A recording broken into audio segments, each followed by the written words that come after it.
Our last class of third declension nouns that we're introducing in this module are what we call nouns that end with a liquid stem, that end with a liquid letter.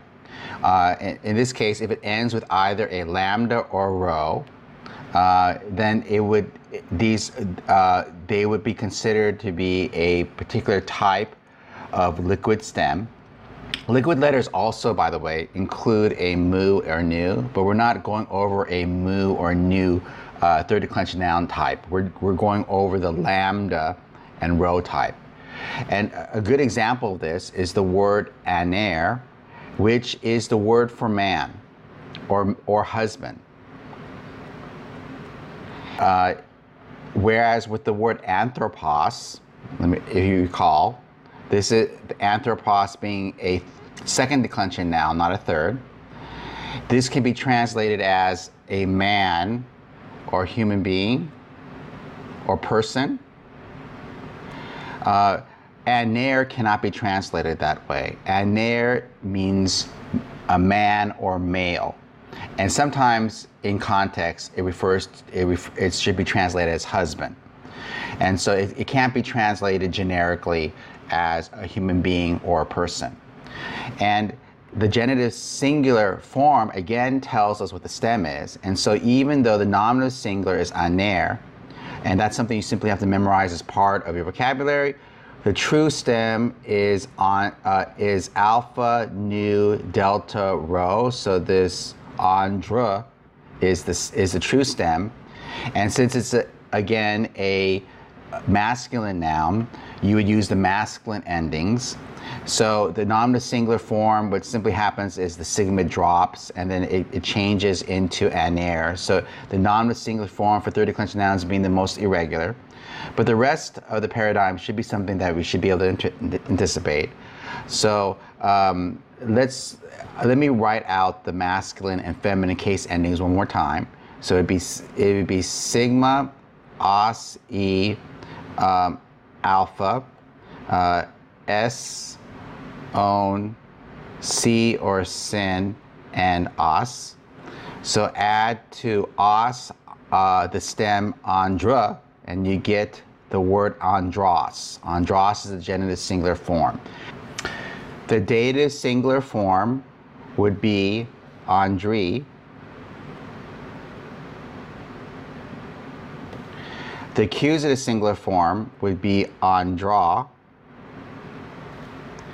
The plural forms would be andres. The genitive plural form would be andron. And you do have something a little bit different for the dative plural.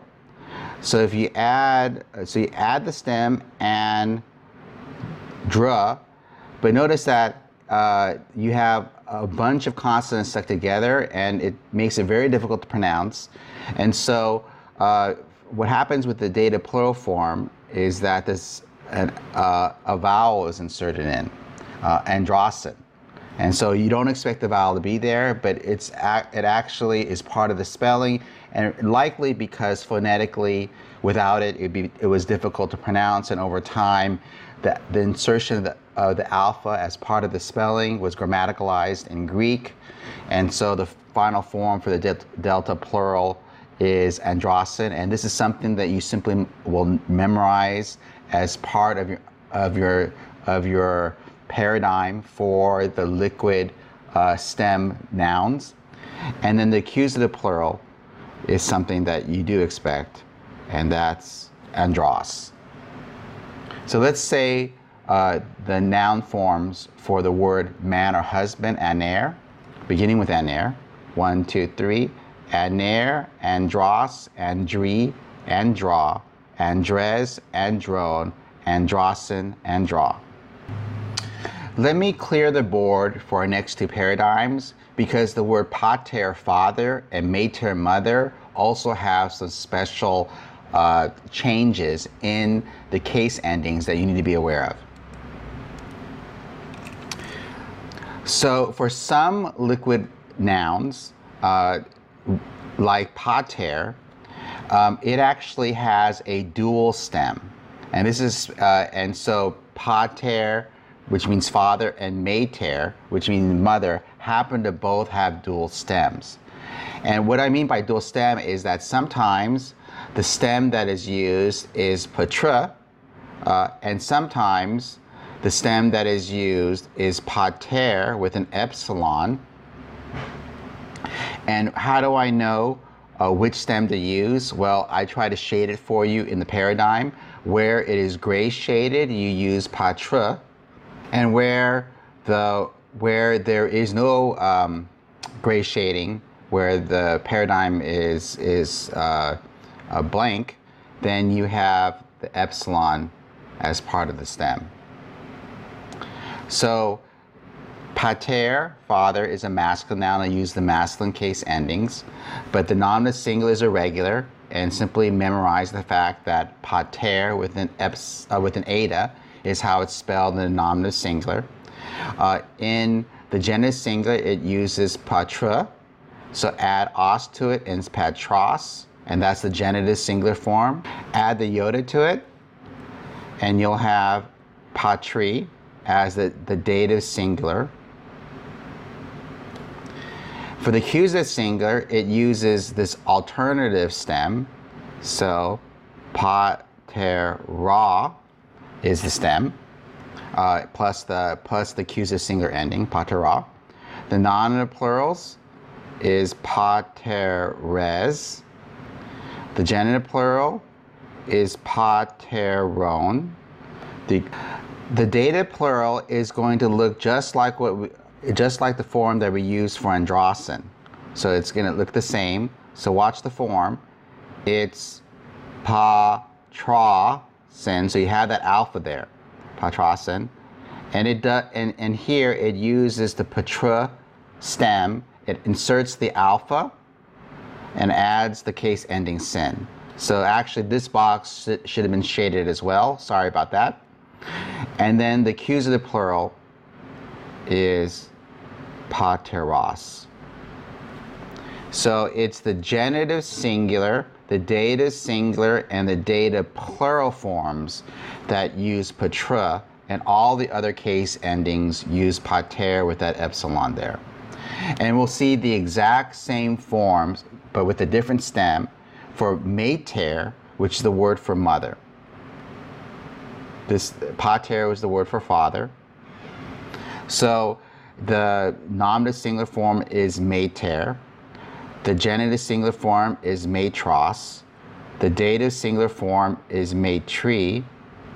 The accusative singular form is matera.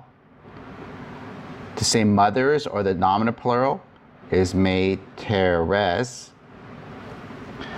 The genitive plural is materon. The dative plural is going to look just like patrosin here. So it's going to be matrosin, or sin. And then the accusative plural form is materos. And those are the forms for the liquid stem third declension nouns. This last paradigm it doesn't require much work for us to understand how it's used. So in chapter 10, you were introduced to the vocabulary word heis mia hen. This is a 3-1-3 adjective, which means one. And because it means one, you don't have plural forms. One is singular. And so we don't have any of the plural forms listed. But these are the forms for one. And if it's one man, then you would use the masculine forms. If it's one woman, then we would use the feminine adjectival forms. And if it was one thing, you would use the neuter forms. So this is heis mia hen. And all this, and the new vocabulary word is, instead of one, it's no one, or nothing if it's neuter. No one or nothing. So no one if it's masculine, feminine, nothing if it's neuter. And the way that's formed is you add this med to ace me a hen. So if hopefully you'll see that all it's doing is adding this prefix to make it negative, but it's actually the exact same paradigm as what you've already learned in chapter 10. So the forms here is medes, medemia, and meden, and in this case, this is also a 3-1-3 adjective ending, but it would, if it's modifying a noun, it would mean no book, or no woman, or no man. If it's standing substantively by itself, it would be no one or nothing. And the forms look just like haste me a hen. And that concludes our module.